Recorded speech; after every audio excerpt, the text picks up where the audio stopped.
Greetings, students, and welcome back for your second keywords and concepts of the Sandwich Islands week. So our previous keywords and concepts was focused more on Hawaiian vocabulary. Now we kind of need to look at some, well, American vocabulary or Western vocabulary, so that we kind of understand what's about to occur to Hawaii. So this all kind of goes under the expansionist project. So our first keyword here is imperialism. Most of you know this word. Hopefully you don't have to learn this word. But it connects with colonization, which we learned about in the first week. So an empire, and then that goes into imperialism. An empire is attempting to conquer other lands and people to use them for their resources, right? They want their stuff. We want the ability to grow sugar or bananas or things that are hard to grow in the continental US. We want access to cheap labor markets, people who don't have things like labor unions and legal protections, right? We want those things. So when we're talking about imperialism, that's what they're looking for. Empires are looking for lands to conquer that have rich, abundant natural resources in addition to labor, right?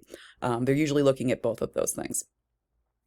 This ties into, specifically with the American project here, into expansionists. This was a thing in the late 19th century in America. This was kind of the pro-empire faction within the US. And the way this is presented historically, we tend to think of it like everybody in the late 19th century wanted to expand America all over the world. Not true, guys. Not true. There were lots of people in America who were very uncomfortable with what we were doing, expanding the nation's footprint. They did not think that was something America should do. There were people fighting it at the time.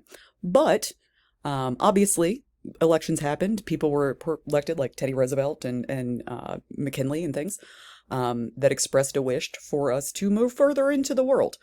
So these people were trying to expand the mandate of the United States to the rest of the world, specifically Central and South America, parts of Asia, but really they were talking about Central and South America.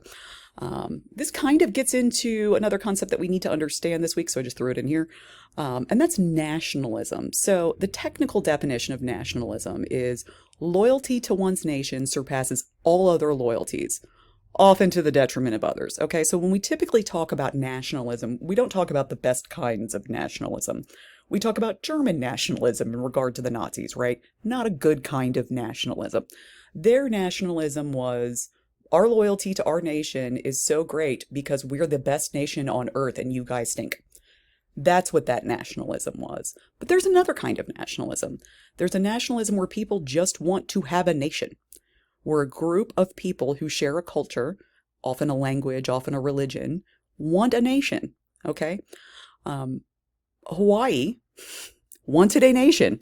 We're going to learn in our documentary this week about how much they struggled to create their own nation and then to hold on to it. And there is still something of a Hawaiian nationalist movement that we'll talk about actually in our discussion board post this week. So that's nationalism. There's good nationalism and there's bad nationalism, and it's important that we understand the difference. All right, one more. I know this one's going to get on along. That's gunboat diplomacy. This is referred to in our documentary this week.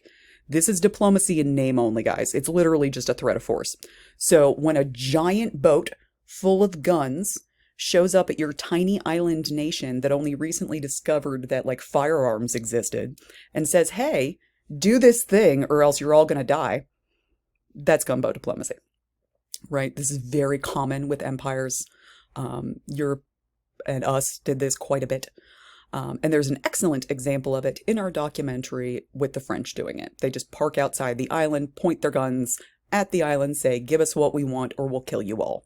So that is gunboat diplomacy. So I know that got kind of long. I do apologize, but we'll come back for the last keywords and concepts video. See you then.